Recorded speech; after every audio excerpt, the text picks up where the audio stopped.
My wife is a real careerist. She loves to succeed, and she also loves to make money. And I never limited her in this and allowed her to develop in her business. But I couldn't even think about how exactly she earns money. I was sitting at the bar with my close friend Toby, celebrating what would turn out to be a highly lucrative business agreement for both of our companies. We raised our beers in a toast and took a hearty sip when a loud disturbance erupted in another section of the bar. "What's happening over there?" Toby inquired. "Not sure," I replied as we both turned to look. We noticed a young blonde woman in a booth surrounded by several fairly large men. She seemed clearly intoxicated, laughing uproariously at something one of the men had said. We both observed her outfit, a very short skirt and a loose, sleeveless top. Aside from her long blonde hair and the rose tattoo on her shoulder, she could easily have been mistaken for my wife, Donna. But I knew it wasn't Donna, as she was away on one of her bi-monthly business trips. Her travels could span anywhere from 3 to 5 days, and I always disliked her being gone. This time she was in Houston for 4 days, collaborating with the management of a factory there. The company she works for supplies safety equipment to numerous plants nationwide, so she's frequently on the move. That's why I chose to meet Toby in Oklahoma City. With Donna away, it seemed like the perfect opportunity for us to get together without disrupting my home life. As we watched, the blonde woman stood up and her entire group left the bar.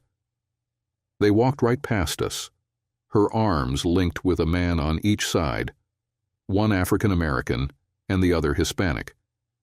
She caught my eye as she passed by, and I could discern her striking blue eyes.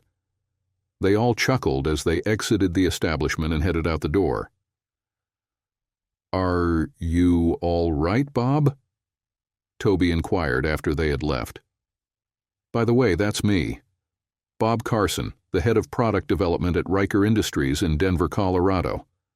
I was responsible for negotiating a partnership with Toby's company to create a new range of HVAC controls for a series of energy-efficient smart homes.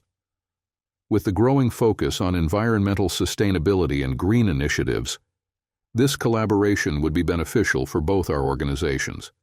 Tonight's celebration was the result of that hard work." "Yeah," I responded.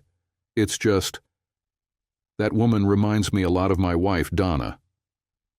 "Toby, isn't she in Houston?" he asked. "Yeah," I responded. However, something about the blonde woman was unsettling to me. Don't ask me to explain why. Just then, a waitress approached our table. We ordered 2 more beers, but I stopped her before she left. "Can you tell me anything about that blonde?" I inquired. "Oh, her?" she replied. "I've seen her here a few times. She always has a group of men following her. You're not planning to meet her, are you?" "No, I was just wondering," I said. We finished our beers and went out for the night. I promised Toby I'd stay in touch and then went to my room for the evening. Once there, I tried calling Donna, but the call went straight to voicemail. I found it quite unusual, since she always kept her phone close at hand. I attempted to reach her at her Houston hotel, but I was informed that she had checked out earlier that morning. It wasn't uncommon for Donna to serve 2 clients in a single trip, but she always made sure to update me if her travel schedule changed. I sent her a message. "How are you? Everything okay?" I received a reply fairly quickly. "Exhausted," she responded. "It's been a long day, getting ready for bed." "Where are you?" I texted back. "At the hotel," she answered. "Where else?" I thought to myself, where else? What is happening here? Donna never used to lie to me. Or did she? In a follow-up message, she wrote, "I'll be home Friday night as planned. See you then. Love you." Reading between the lines, I understood that she was telling me not to bother her. I replied, "Love you more." The following day, I went home feeling bewildered. If Donna wasn't at her hotel, where could she possibly be? Was she even still in Houston, or had she traveled elsewhere? I decided I would address this with her when I saw her. Friday arrived quickly, and Donna returned home just as she had promised. In fact, she got back before me, and her car was already in the garage. As I went upstairs, I could hear the shower running. I undressed and thought about joining her. "Ah!" she yelled as I opened the shower door. I stepped inside and tried to embrace her, but she pushed me away. "What's wrong?" I asked. "I haven't seen you for days, and you're acting like I'm some kind of criminal." "You really scared me," she replied. "Please, let me finish my shower and I'll be out in a few minutes, okay?" Realizing I wasn't wanted, I shrugged and left. "Fine," I said. "I missed you and just wanted to show you some affection, that's all." I stormed out of the bathroom, got dressed, went downstairs, grabbed a beer, and sat down to watch the news. About half an hour later, she came downstairs wearing cut-off shorts and a t-shirt. "I'm sorry I snapped at you," she said. "I've missed you too. The trip was awful." "I tried calling you on Wednesday," I responded. "Where were you?" "I was in my hotel room," she answered. "Really? Then why was I informed that you left early that morning?" "Sorry, I forgot to mention it," she replied. "There was a leak in the bathroom and the floor was soaked. They couldn't provide another room for me, so I stayed at a different hotel. I should have told you." "I was worried about you, and I had some good news to share," I said. "Oh? What is it?" "You remember that company in Oklahoma City we've been trying to collaborate with?" I asked. "I went there while you were in Houston and met with the CFO. We managed to finalize a deal, and we're set to make a substantial profit from it. If everything goes smoothly, I'll receive a hefty commission, and we can start thinking about starting a family." "You were in Oklahoma City 2 days ago?" she asked, and I could sense some hesitation in her voice. "Yes, I was." "Why?" "You never told me you were going there," she said. "It was a spontaneous decision. Toby said he was available, so I flew out to meet him, spent the night, and then came back home," I explained. "I assumed you were in Houston and wouldn't mind. I tried calling you to let you know, but I couldn't reach you. Then I contacted the hotel and they told me you checked out early that morning." "I'm sorry," she said. "I should have informed you, but I didn't want to bother you." "It wouldn't have been a bother," I assured her. "Anyway, I have some news for you as well," she added. "Oh?" "My sales territory has been expanded. I'm taking over for another representative who is leaving. This means I'll be traveling even more, possibly 4 or 5 days a week," she said. 4 or 5 days a week? Every week? I exclaimed in disbelief. "I hardly see you anyway. How long will this last?" "I'm not sure. Until they find someone to take his place. It may take the next 3 months." "Damn," I replied. "When does it start?" "On Monday. I'm leaving for Miami on Monday morning." "When did you find out about this?" I asked her. "Last night when I came into the office." "Damn good." We had dinner, watched TV, and then went to bed, where we engaged in intimacy before we fell asleep. I wanted to make the most of our time together before she left for Miami, so on Saturday night we went dancing, which led to another night of intimacy. We overslept on Sunday and spent most of the morning in bed. Eventually, around 1 o'clock in the morning, she got up to start packing. I woke up with her and went about my usual household chores in the yard. That evening we ordered pizza and ended the day by making love again. On Monday morning, as she was leaving for the airport, she kissed me goodbye. "Keep it nice and warm for me," she said. "You can count on it," I replied, kissing her gently. I watched her go and then went to work. She called me every night to let me know that she was fine. When she returned, we spent the weekend together. This routine lasted for about 4 weeks until something changed. It was Monday morning, and I had just had my first cup of coffee after arriving at the office.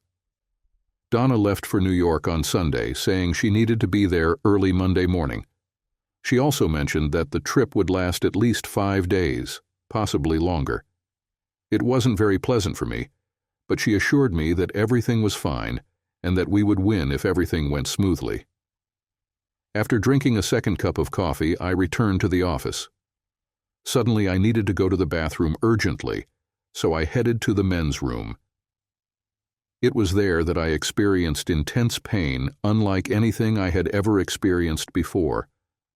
I remembered the conversations I had about gonorrhea during the service and realized that Donna might have given me something. I informed my secretary that I needed to visit my doctor and left the office. Dr. Brown had been my general practitioner since I left the Army, and I was confident he would quickly identify the issue. After collecting samples and running the necessary tests, he returned with the diagnosis. "I'm sorry, Bob, but you've been diagnosed with gonorrhea," he informed me. He administered an antibiotic injection and provided me with a pill. Then he began asking about my intimacy history, how many women I'd been with, and related questions. "I've only been with one person in the past 7 years," I responded. "My wife, Donna. I had been married to Donna for 6 years and had been exclusively with her for a year before our wedding." Dr. Brown looked at me with a sorrowful expression. "I understand," he said. "She needs to see her doctor as soon as possible." He handed me a sheet of instructions, which included abstaining from intimacy for up to 2 weeks. That wasn't an issue. I had no intention of being with Donna again. After going over everything, he dismissed me. I paid my co-payment and left the clinic. Once I reached my car, I called my boss and provided him with a brief overview of the situation. Having experienced a divorce himself, he understood what I was going through and granted me a few days off to handle things. I needed to find out exactly what my wife was up to and who she was involved with. So, I searched for a private investigator and made a call. "Hammer Investigations. How can I assist you?" A friendly female voice greeted me. I introduced myself and requested an appointment. The receptionist informed me that I could come in right away if I wanted to meet with an investigator. I agreed and gave her my name. "Certainly, Mr. Carson. Mr. Hammer will see you upon your arrival." I located the office in a charming business park not far from the doctor's office. I had almost expected a smoky back room, but was pleasantly surprised to enter a well-furnished office. I approached the receptionist's desk and introduced myself. "Mr. Hammer is expecting you," the young woman said with a bright smile. "Please follow me." I couldn't help but notice her legs and figure as she walked, her long hair flowing with each step. She knocked on a door, opened it, and led me inside. A tall, muscular man stood up and shook my hand. "James Hammer," he said during our handshake. "Please have a seat. Would you like something to drink? Coffee? Tea?" "No, I'm fine, thanks," I replied. After the receptionist left, James turned his attention to me. "How can I help you today, Mr. Carson?" he asked. He listened carefully and took notes as I explained what had happened so far. "Have you consulted with an attorney yet?" he inquired. "No, not yet," I responded. He nodded. "Actually, we work with several attorneys in the area," he mentioned. "If you'd like, I can recommend one for you." "That would be great, thank you," I said. "You're telling me your wife is in New York?" he inquired. I nodded. "Is she traveling anywhere else this week?" "I'm not certain," I replied. "She didn't mention any other plans. I can contact her office to check. Why don't you go ahead? I took out my phone, accessed her office contact, and made the call. After a few rings, her receptionist, Janice Billings, answered. I requested to speak with my wife's assistant, Patricia Holder. Moments later, Patricia responded. Hello, Pat. This is Bob Carson. I was hoping you could provide some details about my wife's schedule, I said. She usually shares her plans with me when she travels, but I seem to have misplaced that information. I'm sorry, Mr. Carson, but Mrs. Carson no longer works here, Patricia replied. Didn't she inform you? Inform me about what? She resigned about a month ago, Patricia explained. I'm surprised she didn't mention it to you. She never mentioned resigning, I stated. Do you know why she left? She mentioned something about an opportunity to earn more by pursuing her greatest passion, Patricia said.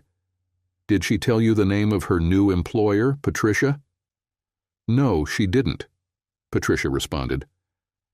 I'm sorry, Mr. Carson, but I don't have any additional information for you. That's all right, Patricia, I said. Thank you anyway. We hung up, and I relayed Patricia's message to James. That's intriguing, he commented. Then I remembered that a few months earlier I had installed a phone tracking app on her device after she lost it during a previous trip. Thankfully, the hotel staff found and returned the phone before she boarded her flight home. Once she was back, I activated the app to prevent another loss. I opened the app and waited for it to locate her phone. The app indicated that her phone was at the Courtyard, New York, Manhattan, while she had told me she was staying at the Times Square edition in Manhattan. Why was she at a different hotel? I showed James the app's information, and he took note of it. Then I recalled the night I spent with Toby. What if she's disguised herself? I asked. Would your team still be able to track her? We have ways to handle that, he responded. Do you think your wife might be in disguise? I mentioned the woman I saw the night I was with Toby. He thought for a moment before replying. This seems to be more than just a typical cheating spouse situation, Mr. Carson. It's clear your wife is hiding something from you and has gone to great lengths to keep you unaware. I have contacts in New York and other cities who assist me occasionally. I can assign them to your case, but it will cost extra. I need to know what she's doing, I insisted. Please get them on it. I sent James some pictures of Donna. He confirmed he received the photos and then handed me some forms to complete. I'll start on this right away, he assured me. I'll have someone keep an eye on her in New York. It might take a few days, but we'll get to the bottom of it. I'll call you when I have a report ready. He gave me a business card that read, Robin Hawkins, attorney at law. I glanced at the card and pocketed it. She's the toughest lawyer around, James commented. Even sharks avoid her when they see her coming, if you catch my drift. I recommend you call her immediately and mention that you spoke to me. If you want, I'll ensure she gets a complete copy of my report. Thanks. I appreciate it, I replied. With that, we wrapped up our meeting, stood up, and shook hands. I handed the paperwork to the receptionist, along with a substantial retainer. As I left the office, I took out the card James had given me and called Robin. She wasn't available, but I managed to schedule an appointment for 8 o'clock Wednesday morning. Perfect. From there, I headed home. I considered calling or texting Donna, but decided against it. In the past, she always contacted me after finishing her daily work, so I chose to play along and let her believe I was unaware. However, I did decide to go through her documents, which she kept locked in her desk drawer. The lock on her desk came with 2 keys, just like mine. She had one key, and I had the other, just as she had a key to my desk. There was a time when I would never have thought of invading her privacy, but that was before she lied and broke my trust. I opened the drawer and saw the folders neatly organized inside. Donna was excellent at keeping things in order, and she liked to hold on to everything. For once, I was glad she did. As I started going through the papers, I came across a thick folder full of bank statements. All the statements were from a bank we didn't use. Then I remembered that she had a separate account when we got married. I thought she had closed that account after we opened a joint one, but apparently she hadn't. Some statements dated back to at least a year before our wedding. The most recent one, from just over 3 weeks ago, showed a balance of more than $500,000. What on earth, I wondered. As I scanned the statements, I noticed several sizable deposits from a company called Stanton Enterprises. I had never heard of them before, so I made a note to look into it. I also saw withdrawals for things like expensive clothes, jewelry, wigs, hotel stays, and airline tickets. One of the tickets was for a round-trip flight from Houston to Oklahoma City. When I checked the date, I realized it had been bought just a couple of days before I met with Toby. Could it really be? Was the woman I saw in that bar actually Donna, in disguise? Digging deeper, I discovered 3 payments made to family planning clinics. The first payment was about a year after we got married, the second came a year and a half later, and the third occurred a couple of years after that. I needed more answers, so I kept searching. I came across a folder containing several receipts and statements from different doctors and clinics. The first one in the pile was from a doctor she had visited just before leaving on her current trip. According to the report, she had been tested and treated for gonorrhea. On top of that, I found 3 receipts from various clinics for a D&C. I didn't need to research it. I already knew what they were for. Since we got married, she had undergone at least 3 termination of pregnancy without ever telling me. She hadn't even mentioned being pregnant. The realization hit me like a punch to the stomach. But there was more. I uncovered a folder full of tax forms. Around 3 years ago, Donna insisted on filing our taxes separately. She claimed it was because her bonuses and commissions might push us into a higher tax bracket. We debated the issue for a while, but I eventually gave in.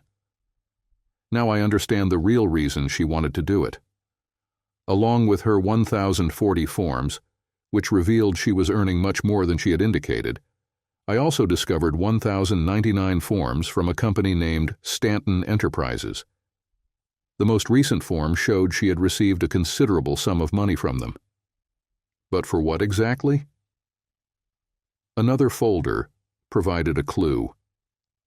Inside, I found what appeared to be signed consent forms and a contract between Donna and Stanton Enterprises.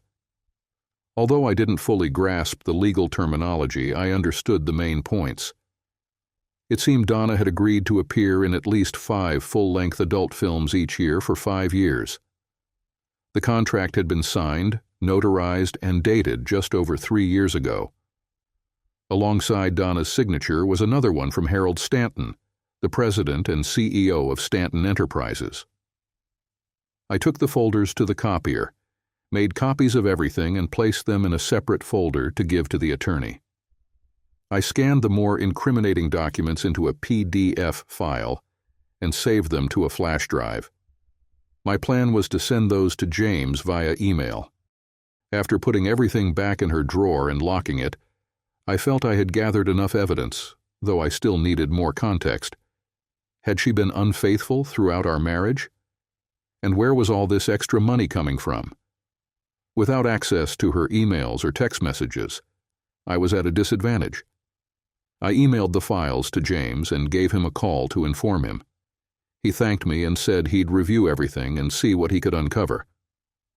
Afterward, I headed upstairs to our master bedroom. We each had our own walk-in closet, and out of respect for her privacy, I usually avoided going into hers. I went into her closet and started searching through it. I came across several garment bags filled with revealing dresses and other outfits more appropriate for nightclubs. I also discovered a couple of wigs, one resembling what I had seen on the woman in Oklahoma City. She had one of those small, stackable plastic drawer sets. As I went through the drawers, I found some small boxes. Inside, there were contact lenses. I had never known Donna to wear glasses or contacts, but something seemed unusual about these. Upon closer inspection, I realized they were purely cosmetic, meant to change the color of the wearer's eyes. I came across a small brochure that seemed to have temporary tattoos. One of them looked like a rose tattoo I saw on a woman in Oklahoma. Damn it, I thought. How far did Donna go to deceive me? Who is this woman I'm married to? Continuing my search, I found a box filled with various adult toys in the corner. I had told her before that I would like to see her play with them, but she rejected the idea. There was a DVD in a plastic case at the bottom of the box. I took it out and saw the inscription in black marker, Dee Dee and the Guys Volume 1, Raw Footage. What the hell? I went downstairs, put the DVD in the player, and turned on the TV. When I clicked play, a padded bench in a dimly lit room appeared on the screen. A timestamp in the lower right corner indicated that the video was recorded about 3 years ago. Interesting, I thought. The bench was illuminated by a bright light. I watched as Donna, dressed in a sundress, approached her. She also wore a long red wig, clearly trying to hide her real identity. I heard a rough male voice in the background. "You came on time. Good. Now get down to business," the man ordered. "Yes, sir," Donna replied softly, nodding her head. A large man came up to her and examined her as if she were some kind of object. "I see you're married," he remarked, lifting her left hand. The camera showed the rings I put on her fingers when we got married. "Yes, sir, I am married," she replied. "Does your husband know about this?" "What is it?" he asked. "Yes," she confirmed. "And he doesn't mind?" the man asked. Donna nodded back. "Yes, sir, he's fine," she told him.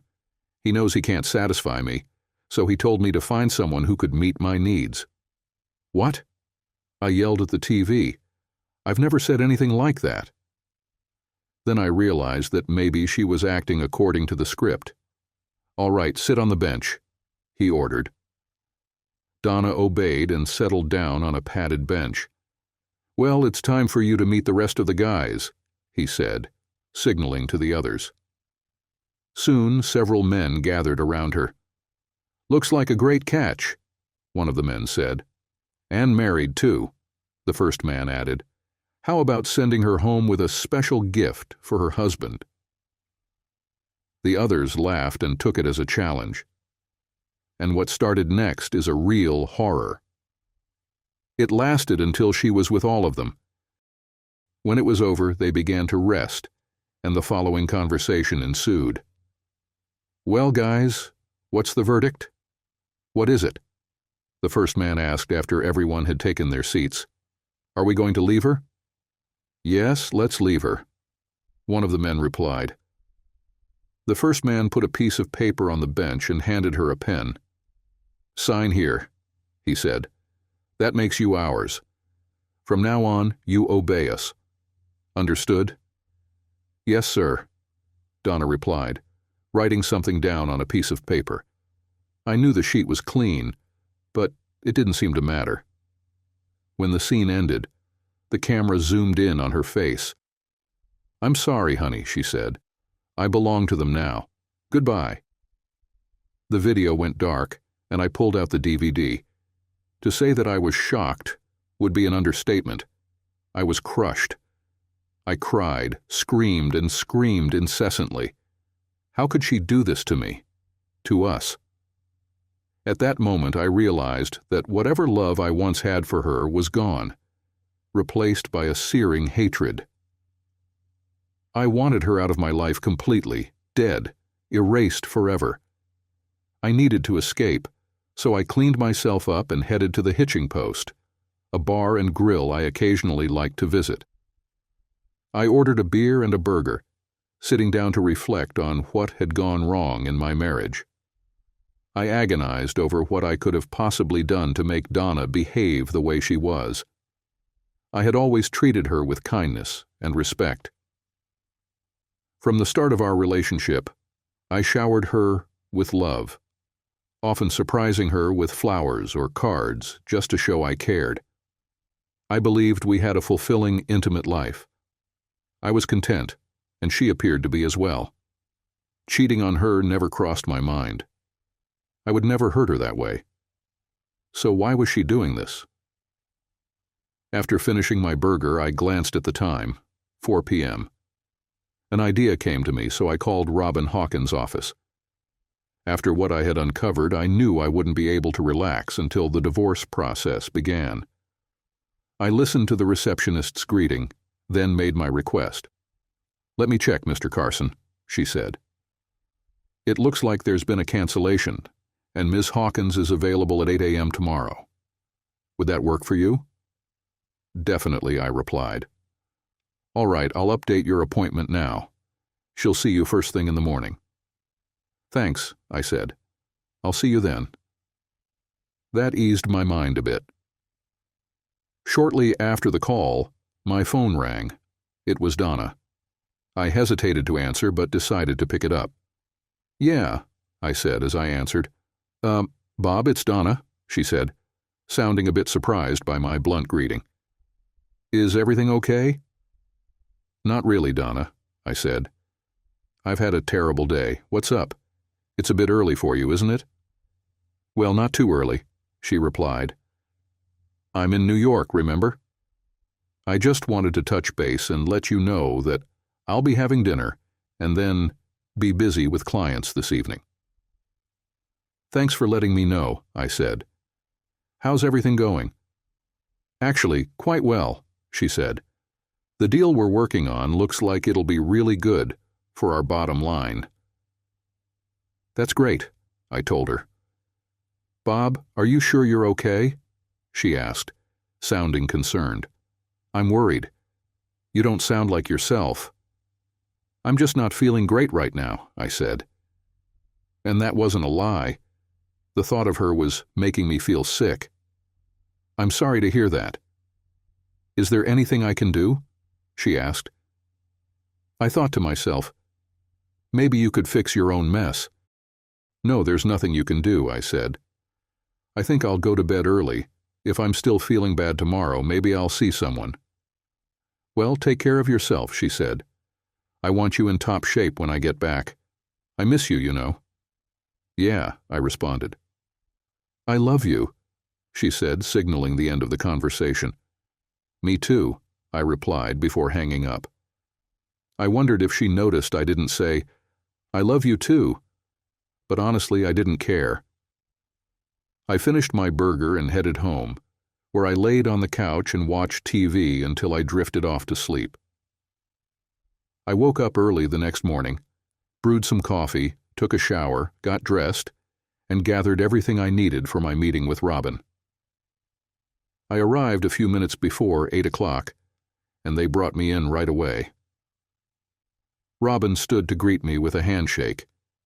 She seemed about my age, with long, wavy dark hair. "Good morning, Mr. Carson," she said. "How can we assist you today?"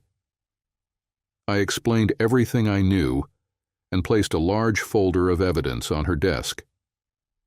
As she looked through it, her eyes widened as she skimmed the documents. Once she finished, she set the folder down and looked at me. "You've already spoken with Mr. Hammer, correct?" she asked. "I have," I replied. "I've also shared some of this information with him. He mentioned that his colleagues in New York will keep an eye on her out there." "Good," she responded. "What outcome are you hoping for?" "Everything," I said firmly. "I want her out of my life. I want to keep my house, my retirement, my income, everything. As far as I'm concerned, she can take the $500,000 in her account, her retirement, and her personal belongings. I'm not giving her a penny in support. From the financials, it looks like she earns significantly more than you, Robin noted. I don't think support will be an issue. The court might order you to sell the house and split the proceeds, along with some of your joint assets, but I'll do my best to minimize that. Fortunately, in this state, you can file on grounds of adultery. Once that's proven, most judges take it into account when dividing assets. I'll coordinate with James to see what he's gathered and draft something. When is she returning? Sunday afternoon, I answered. Great. That gives me enough time to prepare everything and file it with the court, she said. She handed me her business card with her personal cell number written on the back, along with a paper listing some instructions. If anything happens, don't hesitate to call me. Don't make any rash decisions. I'll contact you when the papers are ready to serve. Thank you, I said. She smiled and stood up, signaling the end of our meeting. We shook hands, and I left, stopping by the receptionist's desk to leave a retainer. The next 2 days were uneventful. My routine stayed the same. Wake up, go to work, come home, eat and sleep. My boss offered me time off, but I felt too restless to just stay home doing nothing. On Thursday afternoon, Robin called and asked if I could meet her and James at her office the following morning. I agreed and informed my boss, who granted me Friday off. Later that evening, Donna called. I just wanted to let you know that everything's going smoothly and I'll be home Sunday afternoon, she said. That's great, I replied. What time do you expect to be back? I'll take an Uber from the airport and should be home around 1 o'clock, she said. Then we can celebrate. Does that work for you? Yeah, sounds good, I said. All right, sweetie, she responded. See you then. Hope you've been taking your vitamins. I'm planning to wear you out. I laughed. Sounds like a plan, I said, ending the call with a smile. Yep, someone's definitely in for it, I thought. The next morning I arrived at Robin's office a little before our meeting. I was quickly shown into a conference room, where I greeted James and Robin and was introduced to 2 large men in dark suits. Bob, this is Agent Smith and this is Special Agent Jones, Robin said. They're with the FBI. FBI? I asked. Why is the FBI involved? We'll get to that, Robin replied. Let's sit down and go over everything. We all sat down, and Robin pulled out the divorce papers. These were filed in court yesterday afternoon, she said. They're drafted exactly as you requested. You mentioned your wife is returning tomorrow at 1 p.m., right? Yes, that's correct, I confirmed. Great, she said, passing the papers to James. He'll serve them to her then. He's also a notary public, so he can witness her signature if she signs. I believe she will once she realizes her position. James placed the papers in his briefcase and then pulled out a thick binder and several DVDs, setting them on the table. What's all this? I asked. This is my final report, James said, handing me a photo of a man with slicked back hair who looked less than reputable. Who's this? I asked. He looks like bad news. James laughed. That's Harold Stanton, he said. And you're not wrong. He makes most sleazebags look respectable. He runs a national chain of strip clubs from Richmond, Virginia, and is deeply involved in the adult film industry. Quite a character. He even ran for Congress a few years ago, but lost badly. He stirred up a lot of controversy on social media with his wild rants. About 5 years ago, he founded an exclusive men's club. The criteria for entry were quite simple. All that was required was a $5,000 membership fee and certain physical attributes, James explained. What do you mean by physical data? I asked. They have to be exceptionally well built, James replied. You mean? Yes, that's exactly what I mean, James confirmed, answering my question before I could finish. The organization has branches in different cities across the country. They gather once or twice a month for group events. Sometimes they invite local women, while other times Stanton has arranged for someone to join. Your wife was one of the first women he invited. But that means... Yes. Your wife has been working for at least 5 years, James said. Damn, I muttered. But how did she manage that with all her work trips? From what we gathered from her conversations, James began, she would extend her trips by a day or two. She'd attend the event and then take a couple of days to recover and clean up, thinking that by the time she returned, you wouldn't notice anything different. Deceitful, I thought. All this time, and I never even suspected a thing. She went to great lengths to keep her other life hidden from you, James continued. She often disguised herself with wigs, temporary tattoos, and colored contact lenses. She knew you respected her privacy enough not to dig through her stuff, so she managed to hide the tools of her trade, if you will. That part was true, I thought, recalling the things I'd found in her closet and desk drawer. But James wasn't done.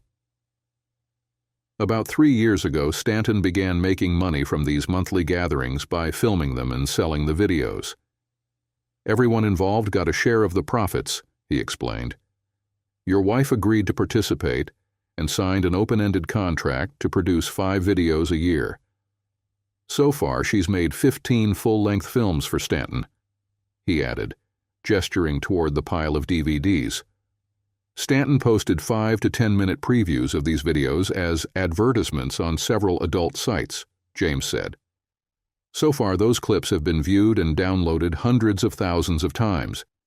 Your wife's assets are quite well known now. But there's more. About a month ago, Stanton hired your wife on a full-time basis, James said. In addition to her role as a performer, she was also assigned to recruit and train other girls to do what she does. I was stunned as I processed what James was telling me. So, where does the FBI come into this? I asked. Special Agent Jones responded. Do you remember the case from a few years ago involving an intimacy cult and an actress? Jones asked. Yeah, I vaguely recall that, I replied. The leader got a pretty hefty prison sentence, right? That's correct, Jones confirmed. He was sentenced to 120 years. We suspect something similar is happening with your wife and Stanton. We can't share all the details yet, but we will need to take your wife into custody. Your cooperation in this matter would be greatly appreciated. Of course, I'll help however I can, I said. If Donna was involved in something like this, I couldn't just sit back and do nothing.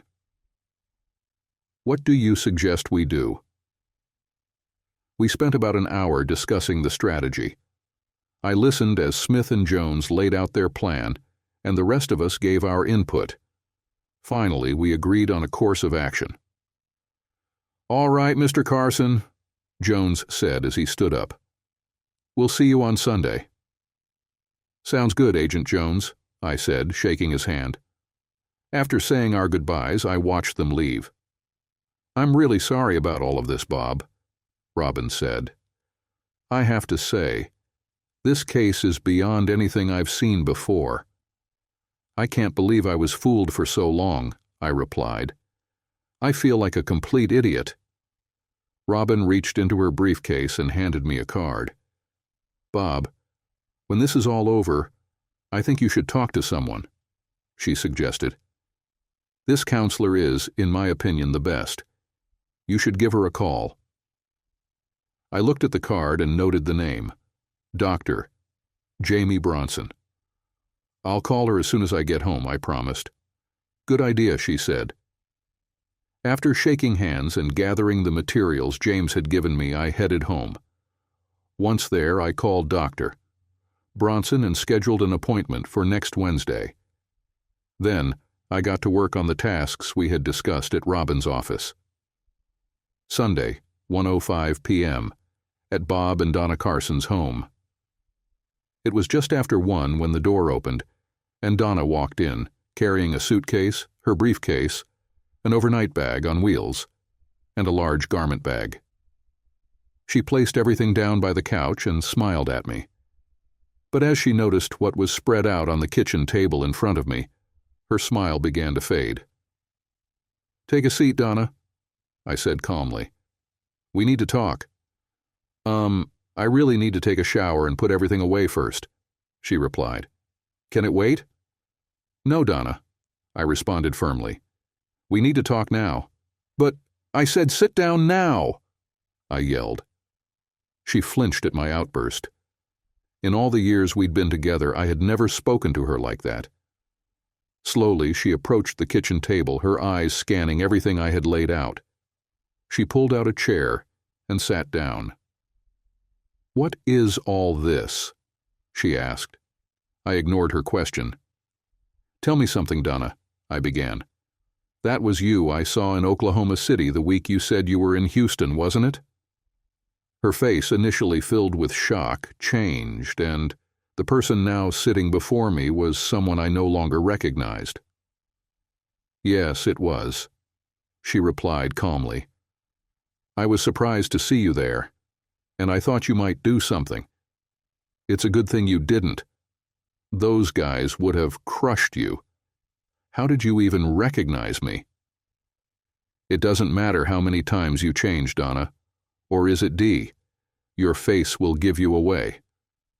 "I would have recognized you anywhere," I replied. "Have you ever planned to tell me about 3 termination of pregnancy?" "There were actually 4 of them," she corrected. "The first one happened a couple of months before our wedding." "Were any of them mine?" I asked. "Maybe," she said. "Maybe. I don't know. I've slept with a lot of men. I didn't want to take any chances. Besides, I never wanted to deal with a child. After all, it's my choice." I nodded. "Yes, I agree, it's your choice," I said. "But it's also my choice to never want to be with you again. How long has this been going on? I know it's been at least 5 years. "It started before we got engaged," she admitted. "At first it happened once every couple of months, but then it started happening monthly. After all, it happened every time I left town. At first I handled everything on my own. Then I met Harry Stanton, and that changed everything." "Why?" I asked, shaking my head. "It's simple," she said. "I get great pleasure from intimacy. Don't get me wrong. You are an amazing husband and a great lover. You've always satisfied me. But there was a difference. You made love to me. That's all it was, just intimacy. It never had anything to do with you, and it didn't change my feelings. I loved you then, and I still love you. I've never hidden anything from you, and nothing I've done has hurt you. Now that you know the truth, there's no reason to hide it anymore." "You're an idiot," I said. "Do you really think all this doesn't hurt me? Seriously? You infected me, you fool. What were you thinking?" "I'm really sorry about this," she said. "I thought that everything would be fine after I had undergone treatment. And no, I didn't include you in my list of partners." "Great. That explains why I didn't get a warning." "Well, obviously, you were not all right," I said. "How long did you plan to keep this up?" "I'm not sure," she replied. "Maybe a few more years. I thought that after saving up a few million I could retire, and then we could go on a cruise and reunite. I guess that's not happening now, is it?" "No," I told her. "The divorce papers have already been prepared." "You won't go through with that," she said with a smug grin. "For one thing, you don't have the guts to divorce me, and even if you did, I'll destroy you in court. I'll take everything, and who knows what Harry and his guys might do to you." "Is that what you believe?" I responded. "We'll see about that." I glanced toward the front of the house and called out, "All right, come on out now." Right then, the door to my home office swung open, and 5 people emerged. Donna looked up, startled. James approached her and looked down. "Donna Carson," he said, handing her a manila envelope. "You've been served." I passed her a pen. "If I were you, I'd sign this now and end this farce of a marriage," I said. "I'm not signing this," she declared. "I'll fight you every step of the way." "That might be a little tricky considering the FBI will be freezing your assets," I replied. She stared at me, shocked. "FBI?" she questioned. I nodded. "Yes," I said. "Meet Special Agent Jones and Agent Smith. They'll be arresting you. I believe they have a warrant. So, sign the papers now. In 60 days, this will be behind you, and you can focus on your defense." I watched her deflate as I spoke. Shaking, she picked up the pen and signed the papers. James witnessed her signature, applied his notary stamp, and retrieved the documents. "I'll deliver these to Ms. Hawkins," he said. Donna's parents, who had been standing by, stepped closer. Her mother spoke first. "Donna, I can't believe you," she exclaimed. "How could you do this to Bob?" "I'm just following your example, Mother," Donna snapped back. Her father and I turned to look at Donna's mother, stunned. "You were the one who always said I should take whatever I could get." "Is that true, Denise?" her father, Ralph, asked. Denise stammered for a few moments but couldn't come up with a clear response. "We'll talk about this at home, Denise," he added firmly. He glanced at me before continuing. "Bob, I apologize for all of this," Ralph said. "I had no idea. We've packed up all of Donna's things and she can pick them up from our place when she's ready. Please do us a favor and keep in touch." "I will, Ralph," I replied, shaking his hand. "Thank you." I watched them leave, and as soon as the door closed, Agent Jones broke the silence.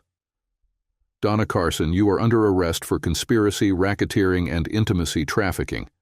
Please stand, turn around, and put your hands behind your back," he instructed. Donna complied, glaring at me, while Jones recited her Miranda rights. Once she was in cuffs, they let her out. James turned to me afterward. "That went pretty smoothly," he remarked with a crooked smile. "You all right?" "Yeah, James. I'll be okay," I said. He gave a nod and extended his hand. "Take care of yourself, Bob," he said as we shook hands. 6 months later, the divorce was finalized smoothly, largely thanks to Robin's efforts in the criminal charges against Donna. Federal authorities arrested several people involved in Stanton's operation, including Stanton himself. After a couple of months of investigations, the trials began. Donna was deemed a flight risk and was denied bail. However, the court allowed her access to enough funds to cover her legal defense. By the time the trial concluded, she had spent more than 3/4 of her savings on her defense team. I spoke to her once after her arrest. When the final divorce papers came through, I visited her in the county jail where she was being held. They brought her out in shackles and chained her to the table across from me. She looked thinner, with dark circles under her eyes. "You look terrible, Donna," I said. "Yeah, well, orange isn't exactly my color," she replied. "What do you want?" "Still as defiant as ever, I see," I said. "I just wanted to know if you've received the final divorce papers." "I got them today," she said. "I've had the chance to watch some of your videos," I told her. "Did you enjoy them?" she asked with a smirk. "No, actually, I found them pretty repulsive," I replied. "Whatever," she said with a shrug. "I've been thinking about something," I told her. "I noticed that they all start the same way. A guy tied up on a chair. Was that your idea?" "Actually, it was," she replied smugly. "Did you try to say that about me?" I asked. "Is this what you really wanted to do to me?" "Yes, it was my idea," she admitted. "I've thought about doing this to you a few times, It was my old fantasy. "You're seriously out of your mind, you know that?" I said. She just shrugged her shoulders. "Did you really think that I would just sit back and let you do something like that to me?" "I do not know," she replied. "Maybe." "Well, it's a good thing you've never tried it," I said. "I've never touched a woman, but if you had, I might have been tempted." She looked at me in shock, but I didn't wait for her answer. "I've heard stories about what you and Stanton did to some of these girls," I continued. "How can you live with that?" "Do you want me to cry, apologize, and beg for forgiveness?" she snapped. I shook my head. "No, I expected this from a decent person," I replied. "Or at least from someone who has a conscience. But we both know that none of these words apply to you, right? Actually, if you think about it, it's probably a good thing that you've never had children.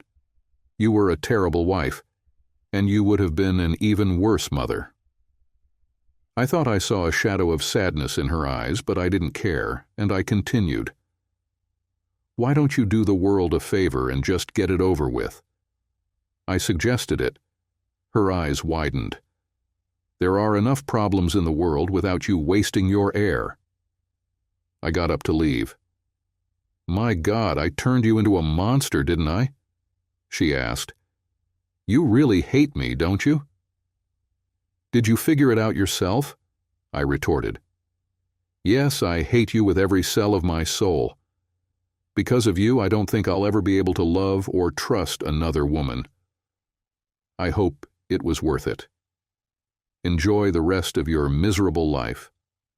Goodbye." I turned away and walked off. I thought I might have heard her crying, but honestly I didn't care. I wanted my words to hurt her, and I hope they did. Not long after that final encounter, Donna decided to cooperate with the authorities, giving them all the information they needed. In return, she pleaded guilty to some lesser charges and was sentenced to 5 years in prison. James told me she'd likely spend most of that time in solitary confinement at an undisclosed location. Because of her testimony, Stanton got a 105-year prison sentence. The thought of him spending most of his life as someone's lackey in prison brought a smile to my face. His entire crew received heavy sentences, too. After the confrontation at my place, Ralph and Denise separated for a few months. She insisted she never cheated on him, but Ralph found it hard to believe. They nearly divorced, but she managed to convince him to try marriage counseling. They're still together, but there's a lot of tension between them. As for me, I did everything I could to cut Donna out of my life. I sold the house and bought a condo near my work. I started going to the gym a few times a week to get back in shape. I dated a few women, and even slept with some, but didn't feel a real connection with any of them. I began seeing Dr. Branson for therapy, and she's helped me work through a lot of my problems, but I know I still have a long way to go. Unless you've been through it yourself, it's impossible to understand what it feels like to have someone you loved and trusted for years betray you the way Donna did me. Still, things are gradually improving. I've got my job, my new place, my freedom, and I've noticed some of the women at work have started to show interest in the new version of me. Sure, I've still got things to work through, but who knows? Tomorrow is another day, after all.